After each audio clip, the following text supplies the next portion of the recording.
Welcome to the Bettis Musgrove Show, a community-focused podcast introducing key community figures, discussing important local issues, and empowering listeners with the tools they need to impact their local communities.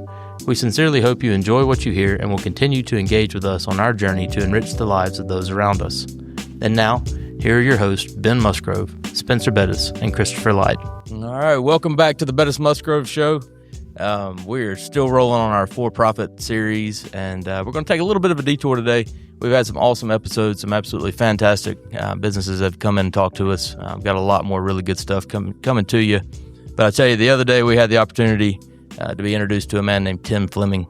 Tim is a small business owner himself, a local Georgia native, and just an absolutely special guy who's running for Georgia Secretary of State. So we had the opportunity to get to know him and bring him here on the podcast. So, Tim, I appreciate you being with us today. Yeah, absolutely. Thanks for having me. Absolutely. And I probably should put a disclaimer on there. So we just like to meet cool people and talk about cool things. No kind of endorsement of any sort of ideology or politics here, but just getting to know you as a person. So, yeah, again, appreciate you coming on. Glad to be up here, and glad my good friend I serve in the State House with, Brent Cox. I should have mentioned. So appreciate Brent and everything he's done to helped me over the years, and him and I went in the State House together, so I really enjoyed working with him and the entire delegation up here, really. Yeah, we got Brent Cox sitting over here in the corner. He's going to play color commentary for us. Fill in the gap. Fill in where he can. So far, nothing to add. I'll tell you, I was talking to Blake Tillery about you this morning, too. He had nothing but good things to say about you. So yeah, Blake's a good guy. Obviously, he serves in the Senate, and I've known Blake for many years. We actually went to the University of Georgia together many years ago. Go Dogs. Go Dogs. So I've known him for a long time and enjoyed serving with him in the Capitol. Of course, there's several of us that went to Georgia and was part of college Republicans and have over the years gotten involved in our communities and fortunate enough to serve this great state under the Gold Dome. That's awesome. So getting into that, tell us who you are, where you came from, that kind of thing. Yeah, so I'm Tim Fleming, and I'm from Covington, Georgia. That's where I've lived all my life. That's where my wife, Lacey, and I are raising our family and running our small businesses. We're blessed to have 3 kids. We have a son who just turned 16, is going Friday to get his driver's license. So pray for us. A little shaky, nervous on that, and really interested. Can't wait to get that insurance notice when it comes and how that's going to blow my insurance premium out of the water. We have a 13-year-old daughter going on 28. I'm pretty sure she's about to be the death of her mother and I. They tell me she'll come back around about 21 or 22. Right. So we'll see. Then we got an 11-year-old daughter who's just a perfect angel who keeps the house running. And Lacey and I, we have several small businesses. We have a real estate investment company. We also have some self-storage that we've been a part of over the years. Okay. And going back many years, I was elected at a very young age of 25 years old, 17 years ago, to serve on the Newton County Board of Commissioners in 2008. And I served one term at the local level, and probably the hardest time to serve at the local level was during the height of the Great Recession. Mm-hmm. And Newton County was hit very hard. For about 6 months during my term on the county commission, we had the highest foreclosure rate of any county in the United States of America. So we saw our tax digest get hit overnight and had to make a lot of tough decisions for our county and our community. And I do believe a lot of the tough decisions we made has made our community a lot better place today. And we're a very, just like Forsyth County, it's a very fast-growing part of the state east of Atlanta. That's where I represent House District 114, which is part of Newton County, Covington. Okay. And I have all of Morgan County, which is Madison, Georgia, and some of South Walton County, which is Social Circle, Georgia. So kind of east of Atlanta, right before you get into the Lake Country, Lake Oconee. You're in that sort of desirable area right now. I mean, everybody's talking about moving that way. So yeah, we've had a lot of growth over the years. There's a lot of growth coming, and obviously, as y'all are seeing up here, challenges comes with that, and with the growth. And as I tell my local folks on the county commissions and city councils, you got to start planning today for 10, 15, 20 years down the road. Yeah, because you don't want it to get ahead of you. So that was 2008. So then you immediately ran for Georgia House? No. So I served a term on the county commission, and during that term, let me go back a few years. Yeah. I was at the University of Georgia, and in 2002, one of my buddies had invited me to go to a college Republican meeting. And so I went to the college Republican meeting, and there was this guy speaking to the group, young guy, very charismatic, and he was running for state senate. And I told my buddy, I said, I'm going to go up and introduce myself. I'm going to see if I can help volunteer on his campaign. And he looked at me and said, why in the hell would you want to do that? He said, it's a Republican running for a state senate in Athens, Georgia. Yeah. And this guy ended up winning a very narrow Senate race, which helped give the state Senate control for the Republicans for the first time in the state of Georgia. That's the year Sonny Perdue won the governorship. Yep. And that guy was a guy by the name of Brian Kemp, a state senator. So I worked for him a few times at the Capitol, aiding while he was in the state Senate. He ran for statewide in 2006 for agriculture commissioner. I worked on his campaign. And while I was on the county commission, he got appointed to be Secretary of State. And he brought me into office, and I actually started in the Secretary of State's office as the assistant state elections director in the state elections division. So I served there for a little while before he promoted me to chief of staff, and ultimately I was deputy Secretary of State under Secretary Kemp, where I was responsible for running the day-to-day operations of the agency. At that time, it was about a $36 million budget and almost 300 employees statewide. And then in 2017, when he decided to run for governor, he asked me to take a leave of absence from the office, and I went and ran the first gubernatorial campaign. I was his campaign manager. Had a very tough primary in 2018, a very tough runoff, and a very tough general election in 2018, and ultimately won the race, beating Stacey Abrams with about 56,000 votes that year, and served for the first probably about a year and a half in the governor's office as his first chief of staff. Before I left to go do some things outside of public service that I couldn't do as a state employee, and then a really good friend who was a state house member where I lived, who I helped get elected, he came to me and said he wasn't running for a re-election and asked me to consider it, and we did, and had a very tough primary 4 years ago, like I know Brent did, and we won it, and been serving the past 4 years in the State House. And with the current Secretary of State running for governor, I thought it was a good opportunity. I had some people come to me about a year and a half ago to consider it. And I tell people the reason I'm running for Secretary of State is experience matters. Sure. You know, I served in that office almost 8 years in various roles, so I know the office, served in the executive branch under the governor, and now recently serving in the legislative branch where I've worked on elections legislation, licensure reform, cutting red tape to get government out of the way so people can get in the workforce quicker and easier. And it shouldn't be a burden to get licensure. It shouldn't be a burden to file your LLCs and your corporations. It's my belief that these governmental agencies should be there to help our taxpayers and the citizens, not put up roadblocks, which we see a lot of times. Color commentary, anything over there? One thing. When at Georgia, y'all's Republican group that was over there, how large was the group back then? It was a pretty large college Republican group when I was there. It was probably one of the most active ones in the state. But, I mean, University of Georgia being your flagship university and the amount of students, but it was a very active group, fairly large. Do you know today, is it the same size? Have you met with that group? I think it's still a good sized group. I think it's still fairly active. I know there's a lot of the college Republicans from University of Georgia that are working on statewide campaigns, helping people like Houston Gaines, who's running for Congress, whether they're working on the campaign getting paid or just volunteering, going around knocking on doors for candidates and putting up yard signs. But I think they are pretty engaged, and it's a pretty good group. I know they got a good chairman over there and good leadership. I've been to several of their tailgates just by happenstance, walking by and swing in there. They do, yeah. So they've remained fairly active, and I think as a whole, the statewide college Republican group is statewide. They're fairly active, engaged on most of our university campuses and college campuses across the state. When were you at Georgia? I was there from 03 to 03 to 05. Graduated in 05. Okay, so we're about the same age then. Yeah. Mm-hmm. So where did y'all go? I went to Columbus State down in Columbus, Georgia. Yeah, and you were there. Baseball. I graduated in 2005 too. Yeah, did you really? In law school, where? Wait, no, that's wrong. That's when I started. I like that. 2009. Yeah, that's when I started. And then law school. Yeah, we went to law school together. Yeah, John Marshall. Yeah. John Marshall downtown. And you were? Did you go to Georgia? West Georgia. You were West Georgia, and you graduated when? Are y'all the same? So you're same age. I graduated in 06. I should have been 07. I should have been 06. Okay. But I took a victory lap. Did a year of graduate school too. 2 years of grad school and then 3 years of law school. And a victory lap. So he's a couple years older than me. I was in college. Yeah, I'm 42. Baby here. Yeah, several of my buddies I went to Georgia with, they stayed an extra semester to get another football season. Football season. Yeah. And of course, I didn't have that luxury. My parents told me, you have 4 years and you better keep hope all 4 years and you better get out in 4 years. If you want to do a victory lap, it's on your dime. I made a similar mistake. When I stopped playing baseball at Columbus, I was like, I should transfer to Georgia. I started looking into it. I was like, going to lose credits. And at the time, I was like, I put in all that work. I don't want to lose any credit. Now I'm thinking, wish I'd have lost all my credits. I regret started over at Georgia. I regret nothing about my victory lap. I'd do it all over again. It was a good time. And it's funny, you were talking about all the different campaigns and stuff you were on when we were at West Georgia. There was a guy named Jamie Bragg. I don't know if Jamie listens or not, but he was working for Governor Kemp. Jamie Bragg, very well. Yeah, he worked with me when the governor ran for ag commissioner, and a lot of people forget about that. In 2006, he ran for ag commissioner. Yep.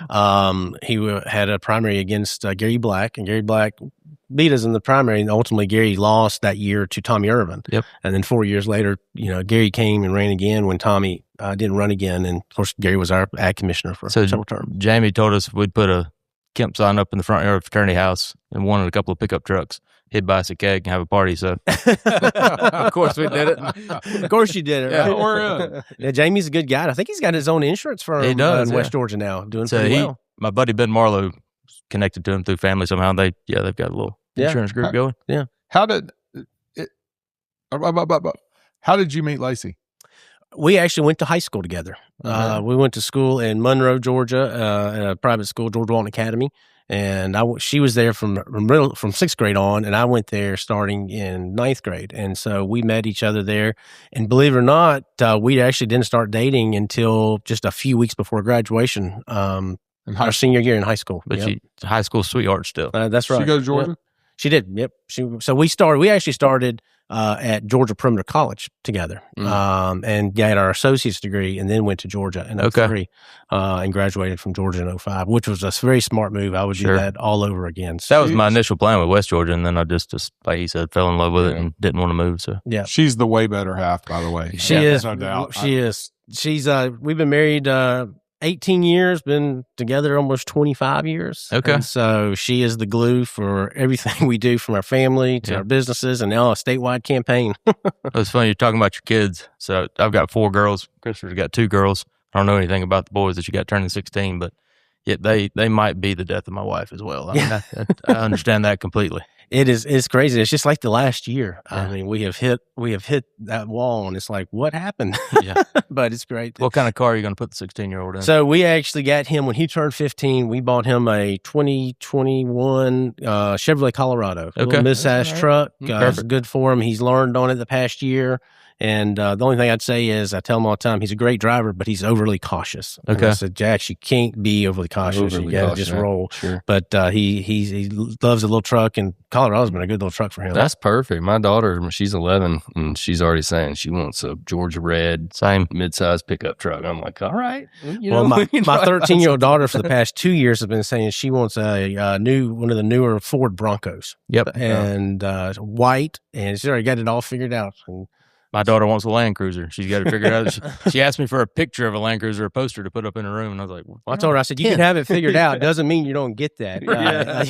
So the Bronco's a good looking. That's a good looking. They are. I'm trying to convince her to get an older Bronco style, like a 1990s Bronco. I remember growing up, my dad had one, and I loved it. And I wish he'd kept it, because those things now, I mean, you see they get to redo them, and like the big OJ Bronco or the smaller size? The big OJ Bronco. Okay. Yeah. That's my red Bronco. Yes. Brent has a great one. Let me make an alert. Okay. For all you Ford people, please do not hold this against him when you vote. This whole Chevy thing is unacceptable. However, to my friend Jim Hotwell at Andine Chevrolet, we love you. Well, I saw him pulling in a Chevy truck. I have a Chevrolet Silverado. I'm aware you're a Chevy guy. I don't want the Ford guys. I know, and I love Ford. I grew up, my family, that's all we had was Fords. So yeah, and we had the Otwell boys on here for the podcast. So shout out to Andine Chevrolet. Good group. Absolutely. Great people. Absolutely. And Bill Howell and Tron College. Let's just get them all on. Need your support here at State House Route 28, District 28. Yeah, no politics here at all. All right. I'm curious about your time with Governor Kemp. You spent a lot of time I mean, Yep. working with him, intimate time. Are you going to get good stories or? Oh, yeah. Let's give us some dirt here. Tell us a little bit Well, about I tell what you people, what you see is what you get. That's who he is. I mean, he's just a genuine, down to earth guy, just a good guy who loves this state, loves this country. He's a family man, and he has poured, the last 20 years of his life into serving this state, from state senate to secretary of state to now governor for 8 years. Mhm. And he's done a great job as our governor. I agree. He did a great job as secretary of state. As a state, we should be very grateful for him because he's done a great job for our state. I've heard a little rumor mill that he might be thinking about another step. Any truth to that? I'm hearing them too. I hear them just Yeah. like everybody else does. So we'll Yeah. see what plays out. But he's got a few more months to be governor, and I know he's focused on that till the second Monday in January 2027 when the next governor will be inaugurated. I'm sure you learned a lot while you're working with him. Is there one thing that you can say you took away from working with him? I'll tell you. I tell people this is just hard work. He's driven by hard work and dedication to whatever he's doing. And I'll tell you, when we were in the Secretary of State's office, one of his number one things he told us and told staff is customer service, customer service, customer service. And he said, I don't care what you have to tell people, but if somebody calls you or emails you, you will respond to them. You might not always tell them what they want to hear. They might get mad at you when you tell them the answer that they're going to get, but at least they'll respect you that you got back with them and you told them an answer, so they're not just out there just dangling in the wind waiting to hear back anything. And that was probably one of the biggest things is he's so, customer service driven, and also making sure everybody's around him is working hard for Georgians and the taxpayers that have us there in those positions. I tell you, you didn't mean to do this intentionally. That was a perfect segue into where I wanted to go.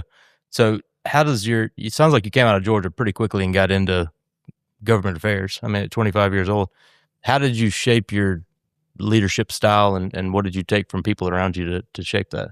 Yeah. So when I came out of Georgia, I actually went to work for a small, communications company, cable, internet, and telephone. They had across the Southeast, Georgia, South Carolina, Florida, and I did some government affairs with them. And I actually was one of the guys that had to work with all the local county commissions and city councils back in the day of head-in leases and franchise fees. Yeah. Okay. And every few years, you have to renegotiate with each municipality and each county on the franchise fees, and if you had head-in leases.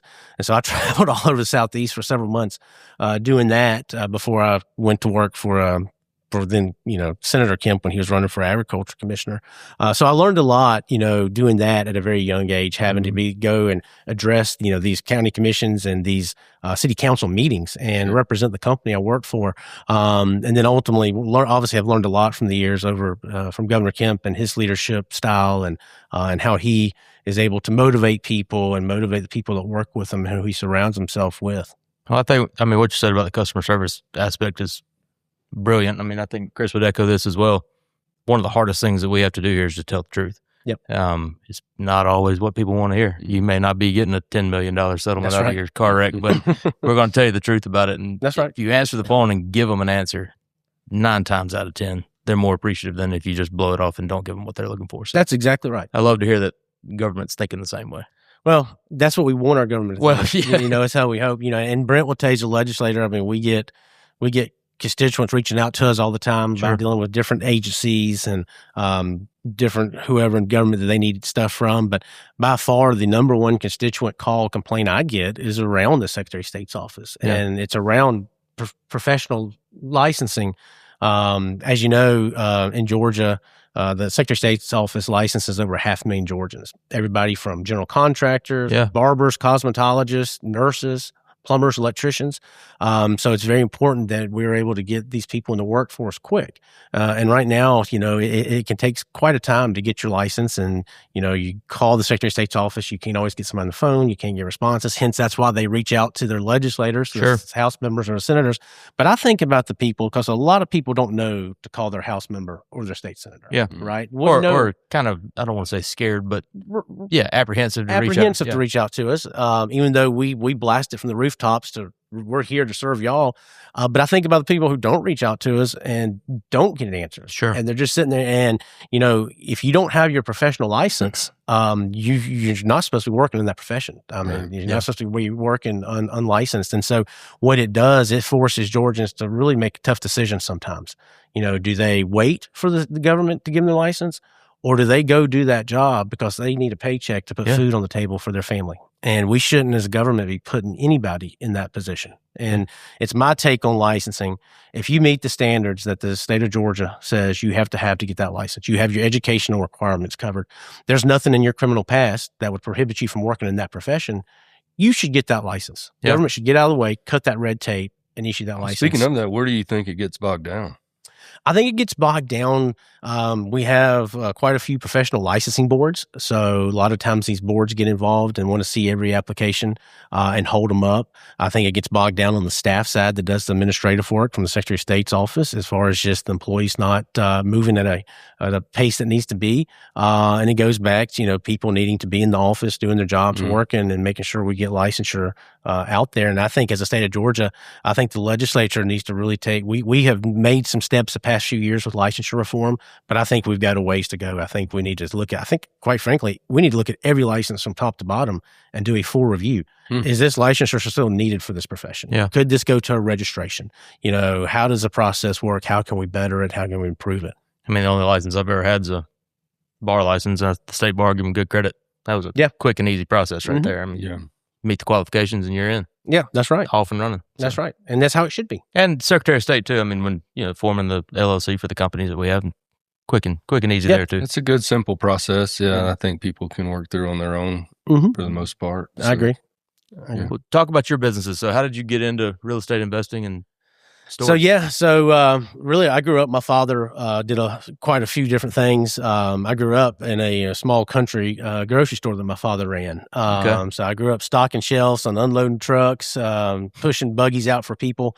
But he also got in years ago when I was young, he got into real estate investing himself and got into the rental market pretty heavily with rental properties across Newton County, Walton County, Rockdale County, where we live, and just kind of picked up the trait from him and slowly got into it. Always said I would never get into rental properties, but it's been, and we also, my wife and I have gotten into the Airbnb business in Newton County. We've actually got a pretty big tourism industry because of a lot of the movies and TV shows over the years that have been filmed there.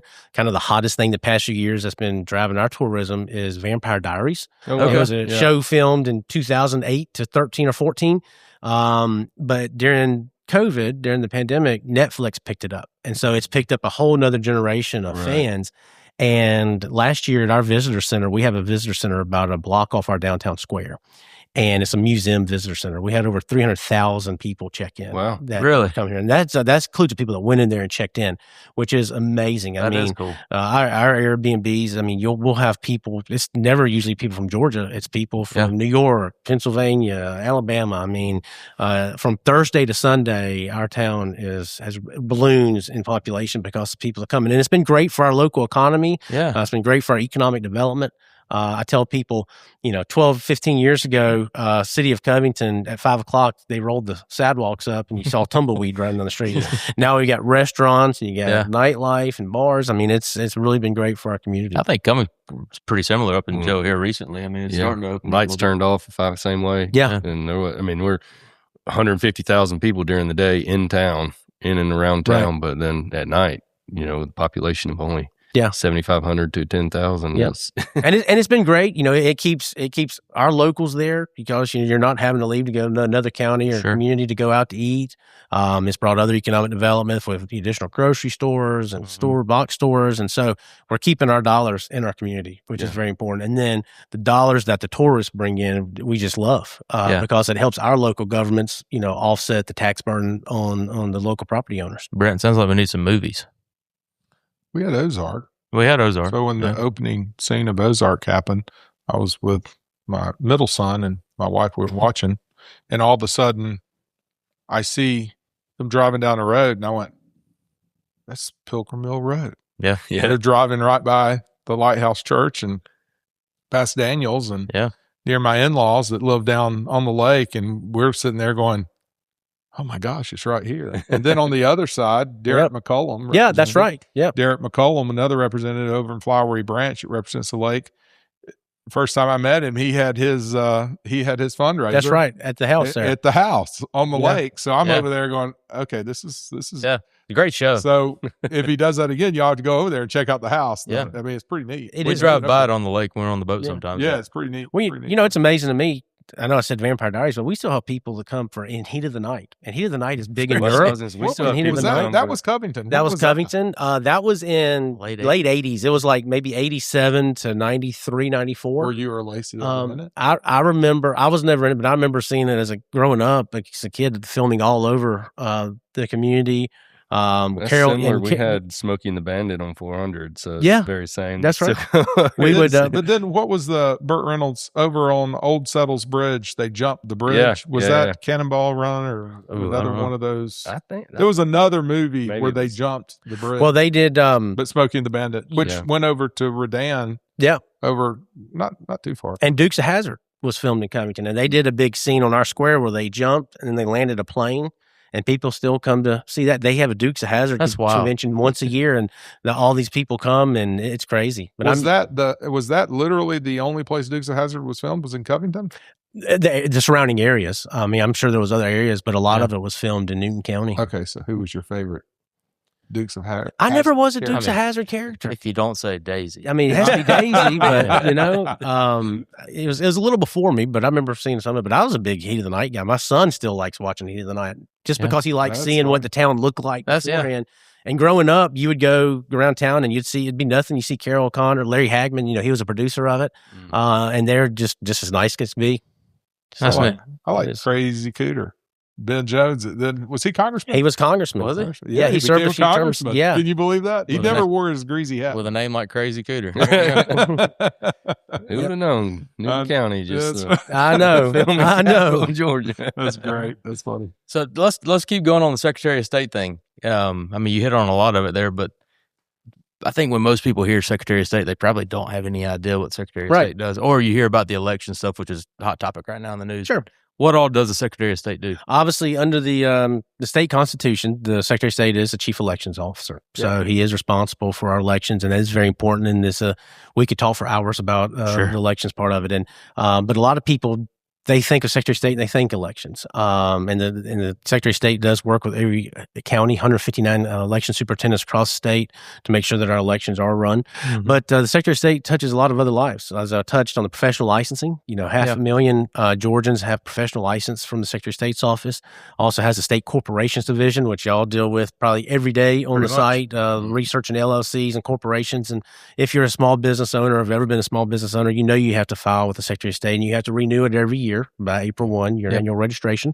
But also they have really good about sending out emails to remind you. And I mean, yes, you get also recently every 10 minutes. You can do 3 years now. Yep. Yes, that is nice. So that was a great move. And as a registered agent, you can do bulk registration, so you can do all of your LLCs, which is nice. That's very, very helpful. But also has a state securities and charities division. So the Secretary of State is charged with regulating all securities and charities in the state and going after the bad actors and the fraudsters who are taking advantage of Georgians. So Secretary of State has a lot of important responsibility that a lot of Georgians don't know, but their lives are affected. Every Georgian is affected by the Secretary of State's office, and people will look at me and say, well, you get your hair cut. You know, you go to the doctor's office and you see a nurse. Yeah. You have an electrician come in and work on your house. So it's very important the role that the Secretary of State plays in the state of Georgia. And it's important to also that you have a Secretary of State that understands the legislative side of this, that can work with whoever our next governor is, can work with our legislature, and work with the county elections officials and county elected officials to have those relationships. And I feel like with my experience over the years that I have those relationships, I can definitely work with the legislature, actually being in the legislature. And that's important that the Secretary of State's office is on the second floor in the Capitol. Yeah. It's very important you work with the third floor because they're your budget writers, and then they also pass legislation around your agency as well. So it's very important to have that healthy relationship. So you talked about easing up the licensing. Let's say you get elected, we check back in with you in 4 years. What's one thing you want to be able to say that you changed or made better? I'd go back to what I started with, customer service. Okay. You know, because as a legislator, it's the number one constituent call complaint I get is the Secretary of State's office. Day one, we are going to start implementing policies to where it's going to be customer focused and customer driven. So when people do call that office, they get a live person on the phone. They email that office or send a form in. They get a response back in a timely manner. Yeah. So they know that they've been heard and that whatever their issue is being worked on. And I think that's day one is very important. We got to do that.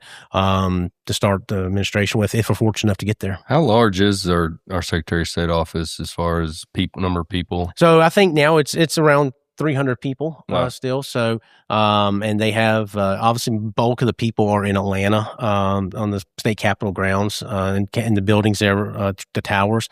They have an office down in Macon, where the professional licensing is housed. So that's the professional licensing boards is in Macon. And then they have a South Georgia office in Tifton, where there's a few employees that work out of there, and they service everything south of Macon, on customer service issues as well. I didn't realize it was that big. That Yeah. makes sense. So that's great. We'd probably be remiss if we didn't touch on the elections component just a little bit. Yep. I mean, you mentioned that Secretary of State touches every single county. What'd you say, 159 counties? 159 counties. I don't think I knew that. And that's a lot of counties. Yeah. And we were talking earlier about how big the state is. I mean, you've seen every bit of it here recently. Yeah, Georgia's a big state, as I was telling y'all earlier. Yeah. I've seen pretty much all of it, and we've been all over the state the past year. Of course, I've been over the state several years on other campaigns I worked on, and then also working with the Secretary and Governor. But yeah, it's very important. And it's very important, like I said, that the Secretary of State works with each 159 county election superintendent, because those are our boots on the ground that are running our elections. Our local election superintendents are training their employees, training the volunteers, the poll workers that help run elections on early voting and on election day. And the Secretary of State is providing training for them and providing resources they need to do their job. And so it's very important to know that the next Secretary of State, too, will be putting out a statewide RFP in 2028 to replace the statewide uniform voting system. Okay. And it's important to have a Secretary of State who is, like I said, going to work with the next governor, going to work with the legislature, work with the election superintendents, but also work with the citizens to get feedback on what they want to see the next election voting system to go to. You're really good at this. So perfect segue there, too. You hear a lot about whether it's paper ballots or Dominion machines or whatever the case may be. How do you balance making it easy to vote, but also keeping it where people can trust the system? That's right. And I think we have to have a public trust restoration campaign around our next voting system.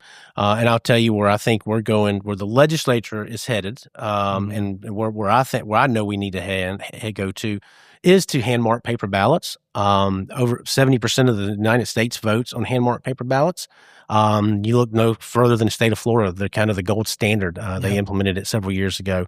And it can be done very securely, a lot more cost effective than doing, statewide systems, machines. Sure. And I think that's where we're headed. I think, I know that's where I would like to head. Like I said, 70% of the country votes that way. Yeah. I mean, you talk about 159 counties. I don't know how many precincts that is, but getting all of them machines has got to be just It is. It's a bear on a lot of these counties. Yeah. And I actually had legislation a few years ago. We had in code where each, based on population, each precinct had to have an X amount of machines on election day. Mm-hmm. Well, that's kind of an old way to think about it. The legislation I had was with all the people who are early voting now. Yeah. I mean, you're having large segments vote early, so you're not seeing as many people on election day in these precincts. So what my legislation did, it allowed the county election superintendent to gauge during early voting, to look at where the people, what precincts are voting in, and say you had precinct A and you might have had 50% of that precinct vote early. Mm-hmm. They can work on kind of reducing down the number of machines, whatever they need to having that voting precinct. Because look, that is a very tough job, and it's hard that weekend before the election. These election superintendents having to get all these precincts set up across county, like here in Forsyth County, the amount of precincts y'all have. I mean, the amount of volunteers it takes is just it takes a team to get these things moved, and you got to have big rental trucks, U-Hauls or whatever, to get these machines into these precincts, and then after election day, get them back. So we've given more flexibility to the local level to kind of see what works for them. What do you? Oh, go ahead. I was just going to say, I mean, even with hand-marked ballots, you're still going to need reader machines. Can the machines? So you'd have scanners. So kind of what a lot of states do with hand-marked paper ballots is you go in the precinct that's early voting or your election day precinct, and just like you check in now, you give me a license, they pull you up on a poll pad, and right beside the check-in station, they have a printer. They have a printer that does hand-marked paper ballots. They print the specific ballots, and it would print your ballot type. And you would go vote it, and then there would be scanners, just like you have now. You'd scan the ballot. So you're already using scanners. You drop your thing in the. That's right. And if there's any issues with that ballot, say you overvoted in a contest or you had a stray mark, the scanner would shoot it back to you, and you'd have to fix it, adjudicate it then. And it's not the poll workers trying to decide voter intent after 7:00 when the polls close. Yeah, it's done during the process. Interesting. I don't remember when we first started voting. It would have been 2004 for me. I think they already had. We had debo machines we were voting on then. Yeah. My first election, my first election was in 2000, and it was still the ballots with the hanging chads where you punched with a little pin. Yeah. So yes, that was the only election I voted in on that system, because we all know it. Because my first election was November 2000, the presidential election. Okay. And after everything that happened in Florida, Georgia moved fairly quickly to change the system. Yeah. We wrote with a pencil. Yeah. Well, we're not taking it back to the 40s. Dropped it into a fishbowl. Did that work? Then you etch it with stone. Didn't you etch it with stone at one point when you first started? Yeah. And that was kind of our work. I got a question for you, because this was something years ago before I got in. And I don't know that this can be done for security reasons, but it would be a great thing if we would be able to find a way to log in, or find a way that I can see exactly how my vote was counted. Because sometimes I know when I voted years ago, I was like, how do I follow up with that? And I know there's been conversation at Capitol, and I know some of the answers, but is there a way that we can do that, or do you see that just from a privacy standpoint? Yeah, I don't know. I don't think there is, but security of the ballot, the whole reason the secret ballot is it's a secret ballot. You don't want to go back to the days where people walk out of the polling place and show somebody how they voted and they get the $10 bill or whatever they're given. Right. That's why we have a secret ballot. I've always wondered about that. So, and you guys would know as political folks, can you pull up and see who I voted for? No. No way at all? No, we can see that you voted. Okay. You can see if you pulled in the primary, if you pulled a Republican ballot or a Democrat ballot. But no, you cannot see who you voted for. What do you think is one thing that people misunderstand about elections in general? I think overall, the majority of Georgians, they're comfortable with the voting process. Sure. I think you're always going to have the security question, especially after 2020, people questioning elections. And I think, this legislature has done a good job over the years with reforms we made, going back to Senate Bill 202 after 2020 with a lot of sweeping reforms we had to put in place.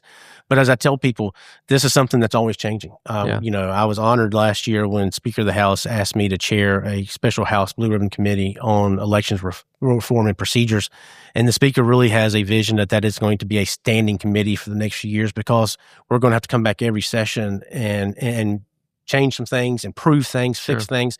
And after every election, I know when we were in the Secretary of State's office under Secretary Kemp, after every major election, there was things that came up in that election you saw that needed to be changed, and you'd have to fix it legislatively. So, this is a process that's always going to be evolving and changing as we go. How do you feel about, so it used to be just election day, and you had to get it in. Now we got, seems like election month. How do you feel about that? Early voting? Yeah. Look, early voting has been good, but, I have been a proponent down at the Capitol of giving more local control when it comes to early voting, because early voting, we have 3 weeks of early voting, 2 Saturday votings, and then Election Day. That's a lot of voting. That's a lot of days to vote. So I would like us to see us go back to give local control about what works for their community, because what works for Forsyth doesn't necessarily work for Newton County. Sure. Yeah. And there's a whole... Or downtown Atlanta. That's for that right. matter. That's right. And there's a whole... Like you said, 159 count. That's right. So, there's a whole cost around this too. I have several small municipalities in my district, and I had a city come to me last year, a year and a half ago, and said, hey, we held our municipal election. They have less than 500 registered voters. And they said one Saturday we had one person come in to vote. One Saturday we had nobody. And several of the early voting days we had nobody show up. But you got to be open But you have to do it because it's in the code. So I'd like to see us as a legislator say, hey, we're going to let y'all, decide how many days of early voting you want. You can have max up to this, but you got to have a minimum of this. And let the local communities decide what works for them when it comes to early voting.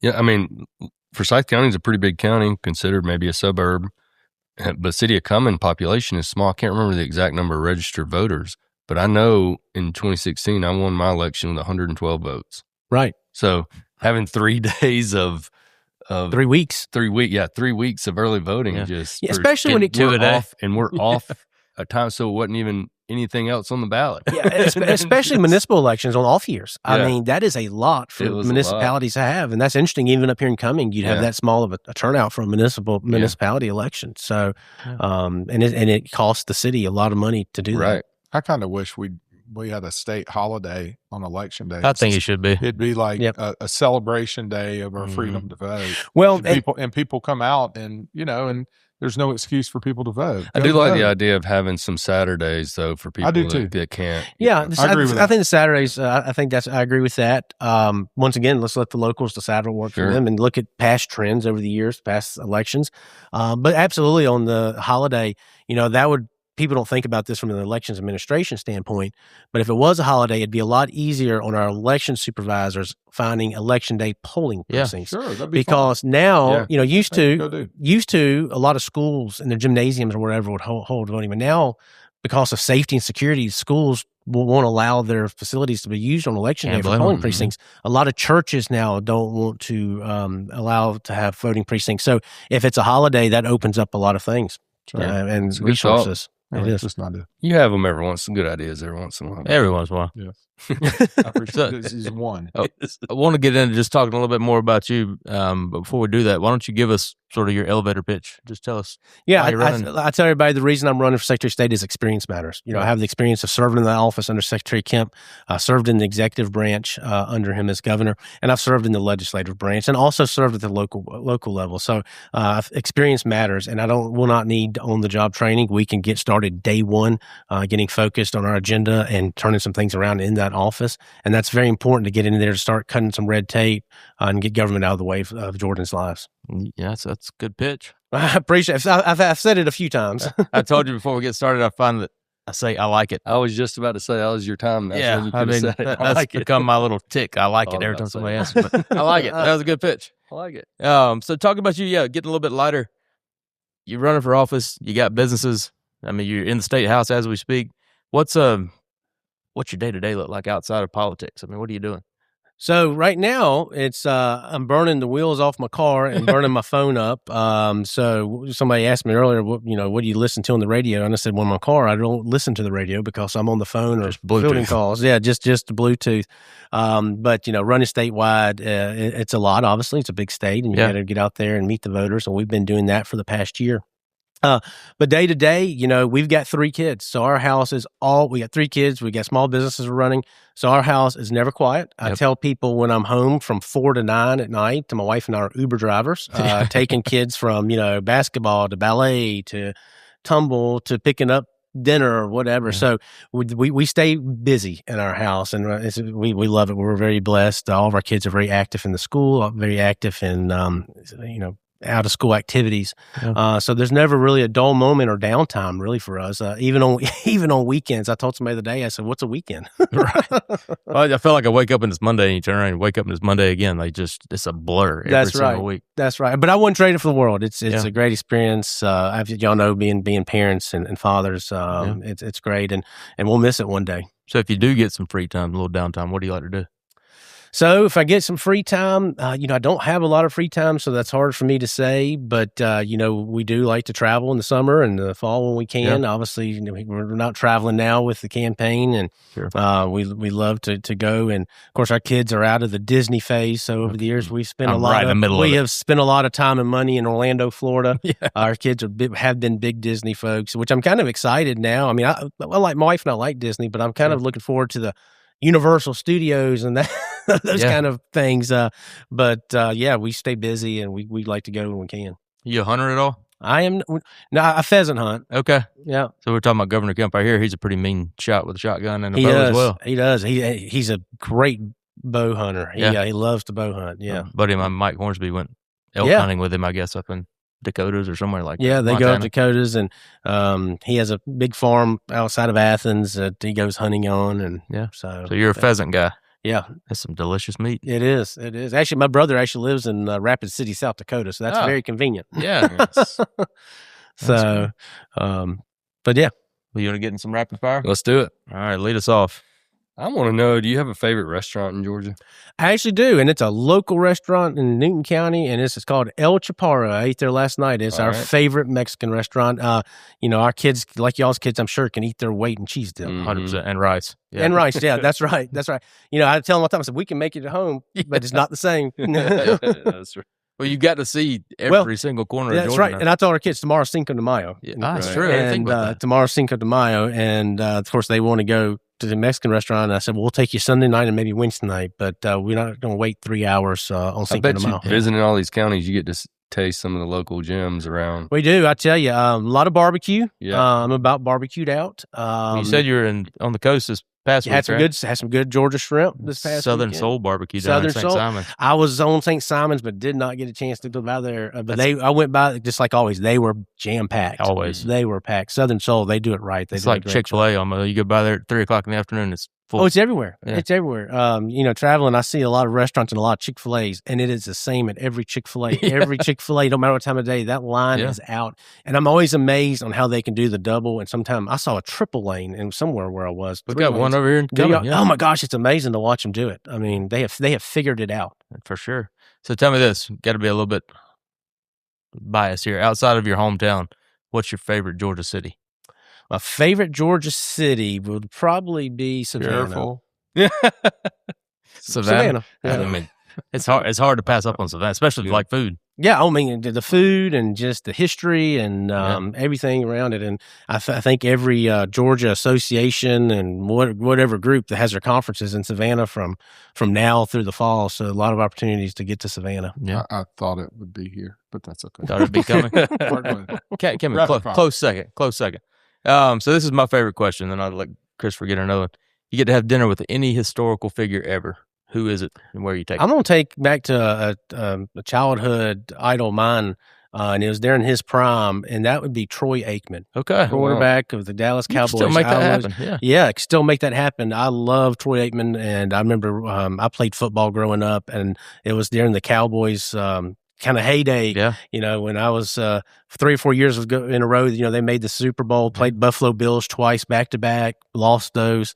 And but Troy Aikman was always an idol of mine, and I still really enjoy him today. And if I could sit down and have dinner with him or have a beer, he would be the one. We were talking about this weekend, actually. I feel like late 80s, early 90s, every boy my age had a starter jacket that was either Cowboys or 49ers. Oh, I had that. I had that Cowboy starter jacket. I had the starter hat. I mean, I was decked out in Dallas Cowboys. But now, obviously, Falcons fan. I was a Falcons fan too. And then later in the 90s, we had that run, what was it, 99, 98, where we made the first Super Bowl down in Miami. Yeah. And then, had a few more rough years. But always a strong Falcons fan. I need to make another alert.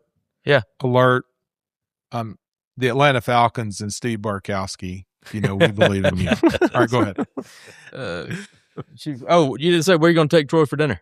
Where would I take Troy for dinner? Probably my standby where my people are who take care of me. That's my Mexican restaurant in Covington. Yeah. So they treat you right. I like that. I rubbed up on you. Gotcha. I don't have to do anything fancy. I'm a simple man. I don't, I don't have to have a big steak and all the sides. Just give me a few tacos. Cheese dip, Modelo. Cheese dip. That's right. So doing a statewide campaign, what's the hardest thing and what's maybe the best thing?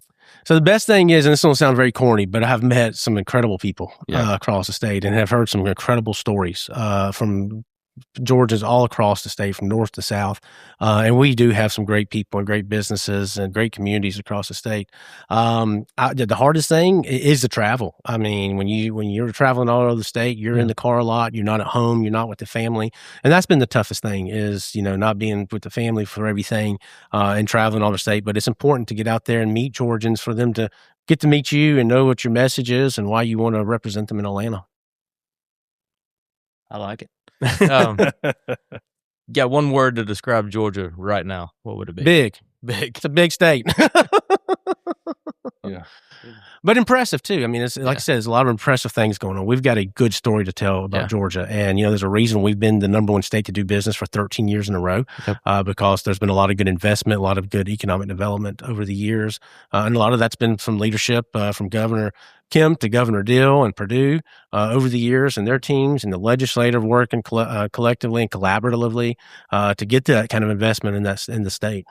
Doing a lot of driving, so there's some quiet time. What are you doing? Are you listening to music, podcast? Well, I think I said a minute ago, no, it's called talking on my Bluetooth. Yeah, So anytime I'm in the car, I take advantage of catching. I always have a 3 or 4 page a day call list of people I need to call. Goodness. And so I sit there and just Stay on the phone. tick through it. And I'm a one-man band, so it's me driving and making those calls. I'll tell you what, we'll get to wrapping it up. If you had one word, excuse me, that you wanted people to associate with your name, what would it be? Experience. Okay. Experience. And if you weren't doing this, running for Secretary of State, what would you be doing? I would be serving in the State House still. Okay. I would be running for re-election and running my small businesses and representing my community as best I could. Because I tell people I love Georgia, but I love Newton County. I love Covington. It's where I've lived my whole life and where I will live the rest of my life. And just like the state, our community and region of the state has a lot of good things going on right now. And I'm just happy to be able to serve it where I can. Got any advice for our business owners or Georgia business owners, or as we go forward into a new election season? Yeah, get active, get involved. It's very important you know who's running for offices, not just at the state level, but at the local level, which is the most important. Because y'all know the local government. That's what touches your life the most, has the most impact on your life. But know the story of who's running from top to bottom and what they stand for. Get educated on who's running on every ballot. And I'd find them at an event and go meet them. That's right. And I would tell Georgians, this as I go across state, make sure you vote the entire ballot. Mm-hmm. It's very important. As we were talking earlier, we have all of our nonpartisan judicial races at the bottom of the ballot. And those are very, very important races. They will be on the ballot in May right now with early voting going on. And those races will be decided in May. They will not go to the general election. So it's very important to vote the entire ballot. And also you get to the local level too. You get your locals, your county commission, your chairman races, stuff like that, because that's very important as well. Yeah. Brent, you got a rapid fire? Oh, yeah.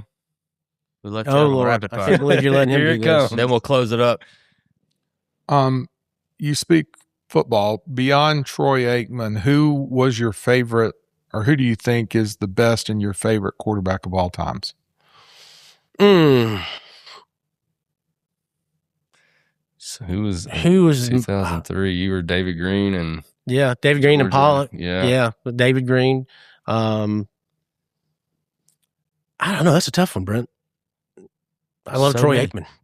You can't choose Troy Aikman. Steve Young. You're Steve, and not Lefty. Montana. We'll throw it out there. Lefty was tough. Montana was a little bit before my time. Well, Lefty was. He was probably one of the best left-handed quarterbacks of all time. Yeah. Right. I don't know. I mean, Dan Marino's pretty good, but Dan Marino's good. I'm a Joe Montana. I thought Joe Montana was pretty legend. Yeah, pretty close. And I mean, definitely legend for the past 40 years. And there is a guy by the name of Tom Brady. But, I was going to say, I've been watching him for 3 decades. So that's. So anyway. Well, Tim. Thank you. Hey, I enjoyed being on here today. Yeah, really do appreciate it. Thanks, Brent. Appreciate your friendship and enjoyed serving with y'all. And but thanks for having me. Brent, thank you for setting it up. Thank you for joining us. Tell everybody where they can find you, follow you on social media, that kind of thing. FlemingforGA.com is my website. It's Fleming for GASOS on social media. Go follow our social media pages, like, share. That'd be a big help. And you can find everything on my website about me and my platform. Yeah. And like we mentioned, early voting's going right now. Election day is May 19th. May 19th. Yeah. So get out and go vote. And if you don't complain about it. That's right. And as always, you can find us, BettisMusgrove.com, anywhere you get your podcasts and social media at Bettis Musgrove. Until next time, stay safe, stay healthy. God bless.